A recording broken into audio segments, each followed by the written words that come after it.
Chapter 2254 prism. फैटिक शू और डेंग शेंटोंग उस इलाके में खड़े थे जहां तक आइसबर्ग फैला हुआ था। उनके चारों ओर का पूरा अर्बन एरिया साफ दिखाई दे रहा था। ऊंची इमारतें ऐसे कटी हुई थी जैसे किसी ने टोफू को चाकू से टुकड़ों में बांट दिया हो। फैटिक शू ने गला सूखते हुए जोर से निगल लिया और अपने हाथ में पकड़े हुए 9 टूथ रेक को और कसकर पकड़ लिया। भले ही उसने ये टेक्निक अनगिनत बार प्रैक्टिस की थी, लेकिन अपनी आंखों से इतना अजीब तरीका देखकर उसे अब भी अजीब सा एहसास हो रहा था। लेकिन चारों तरफ सन्नाटा था और उन्हें अब भी ये नहीं पता था कि उनका दुश्मन कहाँ है। वो चाहे हमला भी करे तो उसके अटैक की दिशा का अंदाजा लगाना नामुमकिन था। ऐसा लगता था जैसे उसके हमले हवा से अचानक प्रकट हो जाते हों। डेंग शेंटोंग की आंखों में एक हल्की सिल्वर लाइट चमकी। उसने हल्का सा सिर घुमाया और खंडहरों के एक दिशा में ध्यान से देखा। बिना किसी हिचकिचाहट के उसने अपनी तलवार निकाली और एक पल में हवा में वार किया। तलवार की धार पर एक सिल्वर 4 पॉइंटेड स्टार उभरा और जैसे ही उसने वार किया, वो तारा कुछ हजार मीटर दूर हवा में फिर से प्रकट हो गया। उस विशाल तारे की रोशनी ने बड़े इलाके को ढक लिया और उसकी ताकत से पूरा खंडहर हिल गया। इमारतें ढह गई और जमीन दरक गई। हवा में एक छायामयी आकृति अचानक चौंक गई। डेंग शेंटोंग का अटैक बहुत अचानक था। वो उम्मीद भी नहीं कर रही थी कि कोई उसकी लोकेशन इतनी आसानी से पकड़ लेगा, इसलिए वो डॉज भी नहीं कर पाई। लेकिन सच तो ये था, अगर वो पहले से तैयार भी होती तो भी डेंग शेंटोंग के हेवन एचिंग अटैक से बचना मुश्किल था। वो वॉइड को प्रिज्म की तरह इस्तेमाल कर सकता था, जिससे वो लाइट स्पीड स्लैश कर पाता था। उसका हमला प्रिज्म से होकर पलक झपकते ही दूर तक पहुंच जाता था। इस टेक्निक का सबसे खतरनाक पहलू था सरप्राइज अटैक। मेलगर का शरीर अब स्थिर नहीं रह सका। उसकी रूपरेखा एक धुंधली ह्यूमन फिगर जैसी बनी और फिर जोर से पीछे फेंकी गई। प्रिज्म। मेलगर फिर से वॉइड में गायब हो गई। उसकी परछाई नजर नहीं आ रही थी। बस उसके होठों के कोने से एक पतली रक्तधारा बह रही थी। डिफेंस उसकी मजबूती नहीं थी। उसकी असली शक्ति थी असैसिनेशन। उसकी एबिलिटी थी लाइट और शैडो को कंट्रोल करना और बिना आवाज किए मार डालना। आखिर इंसान हमेशा रोशनी के नीचे ही तो जीते हैं और वो उसी लाइट को ब्लेड बनाकर किसी को भी काट सकती थी। लेकिन ये पहली बार था जब उसे बैटलफील्ड पर हार का एहसास हुआ और ये भावना उसके लिए बेहद बुरी थी। क्यों ये दोनों मेरे एबिलिटी से पहले से ही इतने सावधान लग रहे हैं? मेलगर ने होठों से खून पोंछा। उसके मन में भ्रम और शक था। उसके लाइट ब्लेड्स की दिशा फैटिक शू के बनाए हुए आइसबर्ग से टकराकर मुड़ रही थी, जिससे उसके अटैक्स अपने लक्ष्य तक पहुंच ही नहीं पा रहे थे। लाइट ब्लेड को सबसे ज्यादा नफरत किसी मोटे डिफेंस से नहीं, बल्कि उस तरीके से होती है जो लाइट को डिस्टॉर्ट करता है। क्या मेरी एबिलिटी किसी को लीक हो गई या फिर ये बस कोइंसिडेंस है? वो पहले विकल्प को मानने को तैयार नहीं थी, क्योंकि उसने कभी हुएक्सू किंगडम के खिलाफ युद्ध में हिस्सा नहीं लिया था। वो एम्पायर की सिल्वर आर्मोर्ड जनरल्स में से एक थी जो सीमाओं की रक्षा करती थी। इसलिए थियोरेटिकली हुएक्सू किंगडम के लोगों के पास उसकी जानकारी होना नामुमकिन था, जब तक कि कोई ट्रेटर न हो, और वो भी सिल्वर आर्मोर्ड जनरल या उससे ऊपर के स्तर का। लेकिन ये संभावना बहुत कम थी। उस स्तर के लोग मरना पसंद करते हैं, पर विश्वासघात नहीं। तो फिर ये क्या है? कोइंसिडेंस? मेलगर उलझन में थी, लेकिन उसने एक बार और कोशिश करने का निश्चय किया। एक पल में तेज लाइट की आभा में उसकी मर्डरस इंटेंट छिप गई। वॉइड में बिना आकार और मोटाई वाली लाइट ब्लेड्स अचानक उभरी और डेंग शेंटोंग व फैटिक शू की ओर झपट पड़ी। इस बार उसने जानबूझकर फैटिक शू के आइसबर्ग से दूरी रखी, लेकिन डेंग शेंटोंग ने होंठ हिलाए और फैटिक शू ने तुरंत कई ह्यूज आइस बैरियर्स खड़ी कर दी। इस बार ये और ज्यादा सीधा था। उनके और मेलगर के बीच एक डार्क ब्लू आइस वॉल खड़ी हो गई, जिसने सारी लाइट डिस्टॉर्ट कर दी। मेलगर का अटैक फिर बेकार गया। अब उसे पूरा यकीन हो गया, सामने वाला उसके एबिलिटीज को पूरी तरह समझ चुका है। मेलगर का चेहरा सख्त हो गया। उसके जैसे बीइंग्स के लिए, जिनकी पूरी ताकत स्पेशल एबिलिटीज पर टिकी होती है, उसका सीक्रेट लीक होना बहुत बड़ा झटका था। लेकिन उसे अब भी समझ नहीं आ रहा था कि सामने वाला उसके अटैक्स को पहले से महसूस कैसे कर लेता है। असल में उसे ये नहीं पता था कि डेंग शेंटोंग की नजरों में वो कोई डिस्टॉर्टेड इमेज नहीं थी। मेलगर की इनविजिबिलिटी लाइट को बेंड करके बनती थी, लेकिन डेंग शेंटोंग खुद लाइट एट्रीब्यूट का यूजर था। वो लाइट में होने वाले हर छोटे बदलाव को महसूस कर सकता था। इसलिए उसकी नजरों में मेलगर का अस्तित्व एक मानव आकार का डार्क वॉइड था, जहां से लाइट को मुड़कर निकलना पड़ता था। बहुत ज्यादा कॉन्स्पिक्यूअस है, डेंग शेंटोंग ने धीरे से कहा। उसने फिर तलवार खींची और तुरंत स्काई एचिंग स्लैश चला दिया। मेलगर के पास ही फिर एक विशाल 4 पॉइंटेड स्टार प्रकट हुआ, जिसकी रेडियंस देखकर उसकी पुतलियां सिकुड़ गई। वो सिर्फ मेरे अटैक्स को महसूस ही नहीं कर सकता, बल्कि मेरी लोकेशन भी सटीक पहचान लेता है। अब ये कोई संयोग नहीं था। वो जितनी सावधानी से छुपती, उतनी बार पकड़ी जाती। मतलब उसकी एबिलिटी अब पूरी तरह उसके कंट्रोल से बाहर थी। मेलगर ने इस बार पहले से तैयारी की थी। उसने लाइट का एक बैरियर बनाकर खुद को ढक लिया, जिससे चारनुकीले तारे के साथ जोरदार टकराव हुआ। लेकिन तब तक डेंग शेंटोंग और फैटिक शू बिजली की रफ्तार से उसकी ओर बढ़ चुके थे, एक आगे से, एक पीछे से। डेंग शेंटोंग की दृष्टि में वो एक काली छिपकली जैसी वॉइड आकृति थी। उसने वही विजन फैटिक शू के साथ शेयर किया, जिससे फैटिक शू भी मेलगर की लोकेशन सटीक पहचान सका। मेलगर को अब एहसास हुआ कि हालात बहुत खराब है। उसकी सारी जानकारी सामने वाले के पास है, लेकिन उसे अब भी उनके एबिलिटीज का अंदाजा नहीं था। ये लड़ाई आसान नहीं होगी। मेलगर ने बिना हिचकिचाए मुड़कर भागना शुरू किया, सीधे शहर की गहराई में। शहर में हर तरफ ऊंची इमारतें थी, जो इंसानों के लिए किसी पहाड़ से कम नहीं लगती थी। और जहां ऊंचे पहाड़ होते हैं, वहां लाइट के साथ साथ शैडोज भी होती है। मेलगर ने अपनी स्ट्रैटेजी बदली। अब वो शैडोज में छिपकर लड़ने लगी। लाइट और शैडो एक ही सिक्के के दो पहलू है। लाइट को कंट्रोल करने के साथ साथ वो शैडो से भी अटैक कर सकती थी। लेकिन डेंग शेंटोंग और फैटिक शू ये भी जानते थे, मेलगर की गति तेज नहीं थी। इसलिए जैसे ही वो पास पहुंची, डेंग शेंटोंग ने दोनों हाथ जोड़कर आसमान में एक विशाल तियंडाओ स्टार समन किया।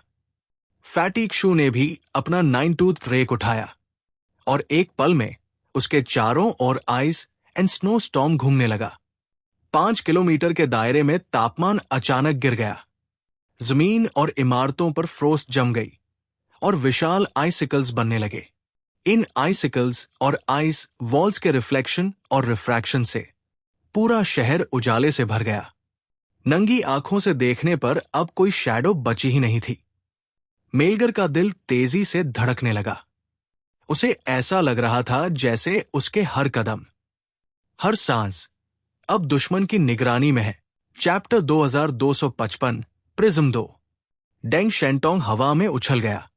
उसने अपने दोनों हाथ आसमान के ऊपर फैला दिए। The great Sumeru illusion. वो एक चमकते हुए सिल्वर सन जैसा लग रहा था, और अगले ही पल उसका पूरा शरीर तेज डैजलिंग लाइट से चमक उठा। जहां भी वो रोशनी पहुंची, वहां इंसानी आंख ने उस लाइट को ग्रहण किया, जिससे नर्व्स पर असर पड़ा। मेलगर अचानक चौंक गई और एक पल के लिए हैल्यूसिनेशन में चली गई। वो अभी भी शहर के बीच में थी, लेकिन उसे ऐसा लगा जैसे कोई ह्यूमन यूथ सामने आ रहा है, और उसने बिना सोचे उसे स्वॉर्ड से भेद दिया। आह! मेलगर घबरा गई, तुरंत पीछे हटी और लाइट के कई ब्लेड्स समन करके सामने की ओर स्लैश किया। लेकिन जैसे ही उसका अटैक गया, सामने वाला युद्ध धुएं की तरह गायब हो गया। बस एक इल्यूजन था। असल में ये सब इल्यूजन था, लेकिन पूरी तरह झूठा नहीं। डेंग शेंटोंग की ग्रेट सुमेरु इल्यूजन की ताकत अब और भी बढ़ चुकी थी। उसका इल्यूजन उसके सामने दिख रहे रियल दृश्य से बना था, और उसमें से 99% असली था। सिर्फ डेंग शेंटोंग और क्षु चुनले की फिगर्स ही इल्यूजनरी थी। मेलगर अब उनकी असली पोजीशंस डिटेक्ट नहीं कर पा रही थी। वो बस ब्लाइंडली अटैक्स कर रही थी, और इसी से उसकी पोजीशन रिवील हो गई। यही मौका था डेंग शेंटोंग और फैटी क्षु के लिए हमला करने का। फैटी क्षु ने गहरी सांस ली, अपना बायां हाथ ट्रम्पेट की शेप में मुंह के पास लाया और जोर से फूंका। Ice blizzard. उसके मुंह से निकली ठंडी सांस एक विशाल बर्फीले तूफान में बदल गई। तेज ठंडी हवा और बर्फ के टुकड़े पूरे स्ट्रीट की ओर तेजी से बहने लगे। मेलगर अब हैल्यूसिनेशन में थी। उसे चारों तरफ दुश्मन दिख रहे थे। उसके ऊपर एक विशाल 4 पॉइंटेड स्टार भी दिखाई दिया। अब उसकी 5 सेंसेस इल्यूजन से कंट्रोल हो चुकी थी। वो असली हालात पहचान ही नहीं पा रही थी। वो जल्दी जल्दी अपने चारों तरफ कई लाइट बैरियर्स बना रही थी, ताकि किसी भी अटैक से खुद को बचा सके। लेकिन ऐसा बिखरा हुआ डिफेंस 2 डायरेक्शन से आने वाले हमले को नहीं रोक सकता था। डेंग शेंटोंग और फैटी क्षु ने फ्रंट और साइड दोनों दिशाओं से अटैक किया, जिससे उसकी डिफेंस वॉल में एक बड़ी दरार पड़ गई। बूम! आइस स्टॉर्म ने पूरी स्ट्रीट को बहा दिया। बिल्डिंग्स ध्वस्त हो गई, और मेलगर के पीछे वाला ह्यूज 4 पॉइंटेड स्टार एक हाई एनर्जी बॉम्ब की तरह एक्सप्लोड हुआ। दोनों शक्तियों के टकराव से मेलगर का शरीर जोर से कांप गया, और उसके मुंह से खून की धार बहन निकली। इल्यूजन। ये सब इल्यूजन है। अब मेलगर को एहसास हुआ, लेकिन अब देर हो चुकी थी। उसने कभी नहीं सोचा था कि उसे अपने जैसा कोई मिलेगा जो लाइट को कंट्रोल कर सकता है। फर्क बस इतना था, मेलगर लाइट की पावर को अटैक के लिए इस्तेमाल करती थी, जबकि डेंग शेंटोंग लाइट को मैनिपुलेट करता था। प्योर एट्रीब्यूट की बात करें तो डेंग शेंटोंग की एबिलिटी उसकी एबिलिटी को पूरी तरह दबा रही थी। अगर उसका एबिलिटी इंडेक्स थोड़ा और ऊंचा होता तो उसे फैटी क्षु की मदद की भी जरूरत नहीं पड़ती। वो अकेले मेलगर को हरा सकता था। लेकिन फिर भी उनका एडवांटेज पूरी तरह एब्सोल्यूट था। हाई लेवल सुपर पावर्स हमेशा लोअर लेवल वालों को दबा देती है, और इस इंफॉर्मेशन गैप ने मेलगर को बेबस बना दिया। लाइट और शैडो इल्यूजन के असर से बचने का एक ही तरीका था, आंखें बंद रखना। लेकिन अगर वो आंखें बंद करती तो लाइट बेस्ड अटैक्स नहीं कर पाती। मेलगर ने अपना सीना पकड़ लिया। पिछले अटैक ने उसे बाहर से ज्यादा नुकसान नहीं दिया था, लेकिन एचिंग ऑफ दी स्काई की एनर्जी एक्सप्लोजन ने उसके इंटरनल ऑर्गन्स को बुरी तरह झटका दिया था। उसने आखिरकार आंखें बंद कर ली और क्रिटिकल मोमेंट पर शैडो में बदलकर रूइंस की ओर भागी। अगर लाइट में नहीं लड़ सकती तो शैडो बन जाओ। ऐसा करके वो डेंग शेंटोंग की लाइट एबिलिटी के दबाव से निकल सकती थी। शहर में अब भी लाइट मौजूद थी, लेकिन लंबी लड़ाई के कारण कई इमारतें गिर चुकी थी, जिससे अंधेरे के कोने बन गए थे। डेंग शेंटोंग ने भौहें सिकोड़ी, लेकिन उसने पीछा नहीं किया, क्योंकि मेलगर की एक और शक्ति थी। वो शैडोज के अंदर अटैक्स छुपा सकती थी, जैसे वो लाइट में करती थी। अगर वो अभी अंधेरे में घुस जाता तो एडवांटेज खो देता। टाइन पेंग। डेंग शेंटोंग ने फैटी क्षु की ओर देखा। फैटी क्षु ने ओके जेस्चर बनाया और तुरंत उस दिशा में ठंडी हवा फैलाने लगा जहां मेलगर भागी थी। Boom, boom, boom. धरती फटने लगी। विशाल आइसिकल्स जमीन से ऊपर उठने लगे, जैसे पहाड़ उगाए हों। नीले बर्फ के वो टुकड़े सैकड़ों मीटर ऊंचे थे, जो मेलगर की दिशा में तेजी से बढ़ते गए और फिर आसमान में मुड़कर एक विशाल आइस डोम बना दिया। मेलगर ने हैरानी से देखा, पूरा शहर अब एक नीले बर्फीले गुंबद में घिर चुका था। फैटी क्षु मुस्कुराया। अब दिखाता हूं हमारे 4 महीने की जॉइंट ट्रेनिंग का रिजल्ट। हम इसे कहते हैं शैडोलेस लाइट टैक्टिक। डेंग शेंटोंग ने दोनों हाथ जोड़कर एक विशाल लाइट बॉल समन की। वो बॉल आसमान में उठी और पूरे शहर पर चमकने लगी। आइस डोम की रिफ्लेक्टिव सरफेस से लाइट बाउंस होकर 5 किलोमीटर तक के पूरे शहर को रोशन कर रही थी। हर कोने में लाइट इतनी तेज थी जैसे 10,000 वॉट का हेडलाइट जल गया हो। अब कोई शैडो नहीं बचा था। मेलगर, जो अंधेरे में छुपी थी, अब जबरदस्ती दिखाई देने लगी। उसने इनविजिबिलिटी की कोशिश की, लेकिन डेंग शेंटोंग और क्षु चुनले की मुस्कुराहट देखकर समझ गई कि अब उसका छुपना बेकार है। Damn it, what are you laughing at? मेलगर गुस्से में दहाड़ उठी और आसमान में फैले विशाल लाइट ब्लेड्स उनके ऊपर बरसने लगी। लेकिन वो अटैक्स बस इल्यूशंस को भेदते हुए निकल गए। उसने आंखें खोली और फिर से इल्यूजन में फंस गई। आंखें बंद रखती तो लड़ नहीं पाती। बूम! 4 पॉइंटेड स्टार उसके पास फटा और उसका पूरा हाथ उड़ गया। आ! मेलगर चीख उठी और उसी पल एक विशाल बर्फीला तूफान उसकी ओर आया। वो बर्फीला सैलाब सैकड़ों मीटर ऊंचा था और उसमें अनगिनत शार्प आइस स्पाइक्स थे। अगर वो टकराता तो वो सीधा स्ट्रॉबेरी स्मूदी बन जाती। अब मेलगर को समझ नहीं आ रहा था कि असल क्या है और इल्यूजन क्या। वो बस दर्द सहते हुए जिंदा रहने की कोशिश कर रही थी। Chapter 2256, give him a test of his own. लेकिन सामने खड़ी लाइट शील्ड ने उसे रोक लिया और हमला पीछे से आया।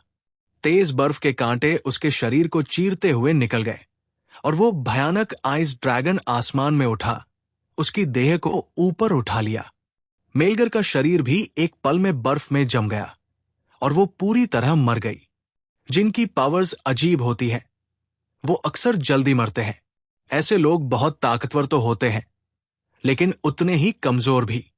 जब उनकी एबिलिटी पूरी तरह सामने आ जाती है और उस पर स्टडी हो जाती है, तब वो बेहद कमजोर हो जाते हैं। इसलिए फैटी क्षु और डेंग शेंटोंग के हाथों उसकी मौत किसी भी तरह से गलत नहीं थी। वुलियन एम्पायर के इलाके में लड़ाई अब भी जारी थी, लेकिन हुएक्सू कॉलिशन फोर्सेस रुकने का नाम नहीं ले रही थी। एक के बाद एक जीत हासिल करते हुए वो लगातार सेंट्रल अर्बन एरिया की तरफ बढ़ रही थी। धीरे धीरे बाइंडिंग चेन्स इलाके में मौजूद झेंग लो तक भी जनरल सिल्वरामो की मौत की खबर पहुंच गई। एक बेचैनी उसके दिल में तेजी से फैल गई, लेकिन वो जानता था कि उसके पास कोई और रास्ता नहीं है। उसे किसी भी तरह सामने वाले दुश्मन को जितनी जल्दी हो सके खत्म करना होगा। वुलियन एम्पायर के एनर्जी टावर से निकलती ऊर्जा उसके शरीर में समा रही थी, इतनी ताकतवर कि उसका शरीर लगभग फटने को था।